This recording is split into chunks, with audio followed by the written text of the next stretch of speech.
Bapak Ibu, saudara-saudari, atas bacaan-bacaan kitab suci hari ini, kita diajak untuk pada akhirnya mengakui Tuhan Allah menciptakan dunia ini lengkap.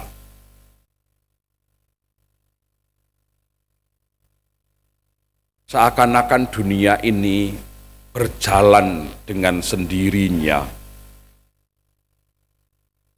memberi kehidupan atas segala yang hidup, termasuk juga manusia yang semuanya itu diciptakan oleh Allah. Konon sebuah penelitian itu mengatakan bahwa kalau cacing di seluruh dunia ini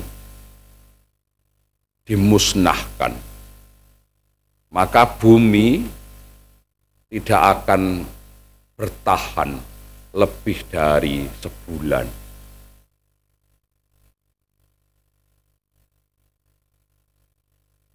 Tetapi Bapak Ibu, kalau manusia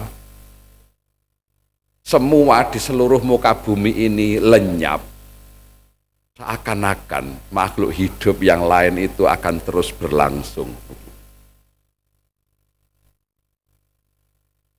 Jadi dari situ sebenarnya siapa yang nunut di muka bumi ini gitu ya.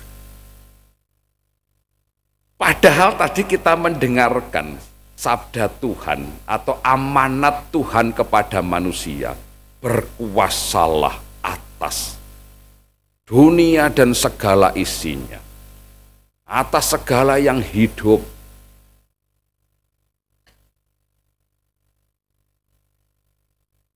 Tapi yaitu tadi dari penelitian itu ya, kalau salah satu spesies makhluk hidup yang kita anggap tidak berarti, misalnya bakteri saja, kebetulan ada banyak dokter di sini, bakteri di seluruh muka bumi ini musnah gitu ya. Kita itu loh mungkin tidak bertahan 3 atau 4 hari begitu.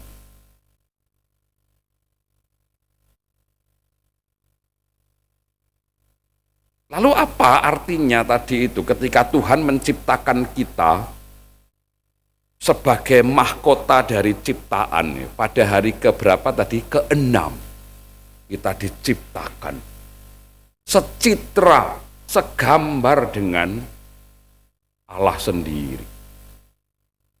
Sangat mulia kalau begitu.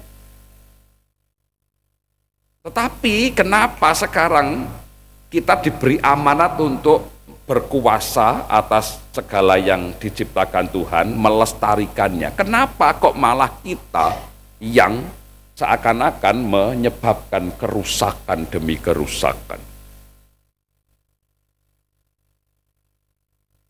Atau jangan-jangan seperti yang disabdakan Tuhan Yesus, perintah Allah kamu abaikan, kamu hanya menuruti kehendakmu sendiri.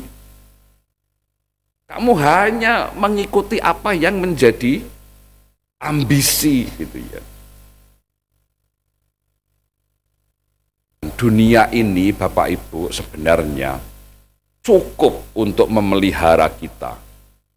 Tapi dunia ini tidak cukup kalau atau diperuntukkan bagi 1 atau 2 orang yang serakah.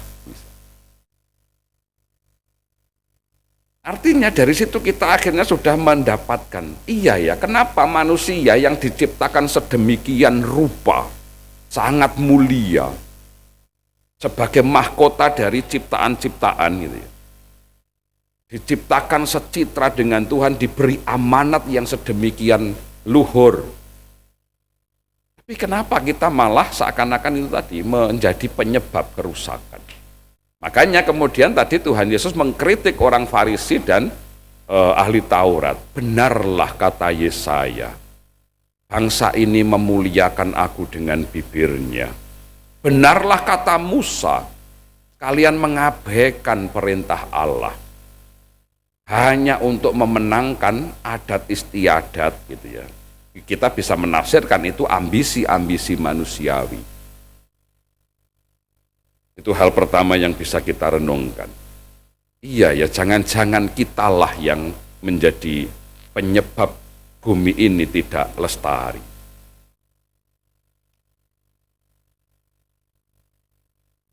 Saya dulu itu berharap pindah ke Nganjuk, udaranya sejuk gitu ya.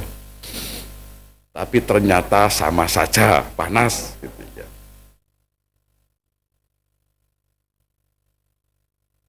Mungkin Bapak Ibu mengalami dulu ketika awal-awal di Nganjuk dan sekarang ada perbedaan itu. Kenapa? Yang kedua yang bisa kita renungkan pada hari ini adalah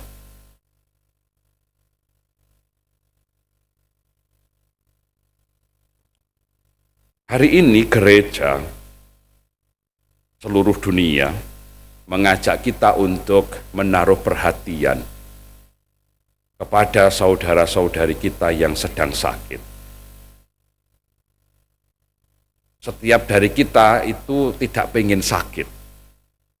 Tapi ternyata kenapa sakit itu secara sukarela gitu ya, mendatangi kita gitu ya.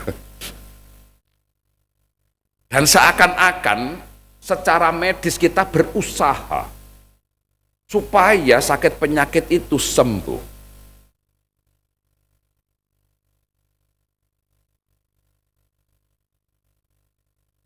Meskipun juga secara moral kita bisa memaknai sehat dan sakit. Dulu orang mengatakan sakit penyakit atau bahkan sakit jenis tertentu itu adalah kutukan misalnya. Laknat dari Tuhan misalnya. Tetapi sebenarnya Bapak Ibu, sakit penyakit itu adalah ya kemungkinan yang bisa menimpa siapapun. Makanya tadi sebenarnya hal mencuci tangan gitu ya. Lebih-lebih Bapak Ibu ingat zaman Covid, hal mencuci tangan itu sangat vital. Tapi mengapa hari ini seakan-akan itu kok diremehkan oleh Tuhan Yesus? Nah, makanya Bapak Ibu, kita harus diskresial, membedakan. Kalau dalam konteks COVID, mencuci tangan itu sungguh-sungguh sangat vital. Tapi dalam konteks yang lebih umum, tanpa ada COVID atau apapun, atau wabah apapun, dalam konteks yang umum, mari Bapak Ibu pilih. Bapak Ibu mending tangannya kotor karena debu, karena kekotoran yang lain. Atau Bapak Ibu milih pikirannya kotor, hatinya kotor. Pilih mana?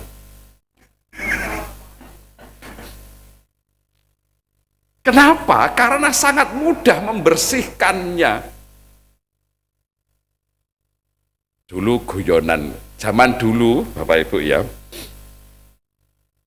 kita sekarang ini kalau membasuh tangan kan air yang bersih, air keran. Dulu petani di sawah itu ya air sawah goblok begitu, terus mulut makan begitu. Ya, fine saja gitu ya. Nah, dari situ Bapak, memang yang ideal adalah tangannya bersih, tubuhnya bersih, pikirannya bersih, hatinya bersih. Itu yang ideal. Dan itu semua mencegah kita dari yang namanya sakit penyakit. Kuman, bakteri, segala macam masuk melalui mulut kita, melalui pernapasan segala macam. Gitu. Makanya kita menjaga higienis. Tetapi kita juga sadar pikiran yang positif itu juga memperkuat daya tahan tubuh. Bapak Ibu pernah mikirannya itu terbebani begitu terus akhirnya aku kok meriang-meriang gitu.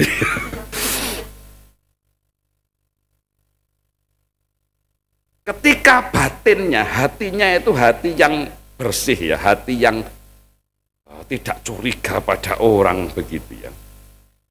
Katanya kan hati yang gembira adalah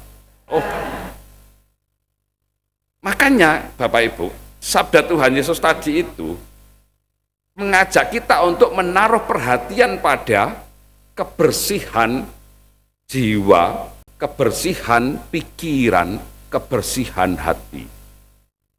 Bukan berarti Tuhan Yesus meremehkan atau menyepelekan ini kebersihan jasmani. Tapi dibandingkan dengan itu, ya makanya yang ideal tadi ya seluruhnya bersih. Bapak Ibu ingat ketika Tuhan Yesus membasuh kaki muridnya, Petrus mau dibasuh, sekali-kali tidak akan engkau membasuh kakiku. Kalau kamu tidak kubasuh, kamu tidak akan mendapat bagian dalam aku. Nah, semua kalau begitu semua, barang siapa sudah mandi, cukuplah membasuh kaki. Ya, Tuhan Yesus menekankan itu. Memang pembasuhan waktu itu punya makna lain, yaitu makna pelayanan, makna mau merendahkan diri, mengasihi, melayani. Kamu tidak lagi ku anggap sebagai hamba, tetapi sahabat. Artinya, jangan salah paham, Tuhan Yesus pertama-tama tidak mau menyepelekan kebersihan tangan, kebersihan fisik. Tetapi dalam konteks ini yang diperhatikan adalah kebersihan jiwa. Nah, maka Bapak Ibu memperingati saudara-saudari kita yang sedang sakit. Ya memang sakit adalah kemungkinan siapapun. Memperingati saudara-saudari kita yang sakit. Hari ini kita menaruh perhatian mengingatnya dan bahkan menghunjukkan doa-doa permohonan kita kepada Tuhan sambil kita sendiri juga mencegah diri supaya tidak gampang sakit. Injil hari ini mengajak kita untuk secara fisik ya bersih, secara batin rohani juga bersih. Semoga Bapak Ibu senantiasa gembira dan juga sehat selalu.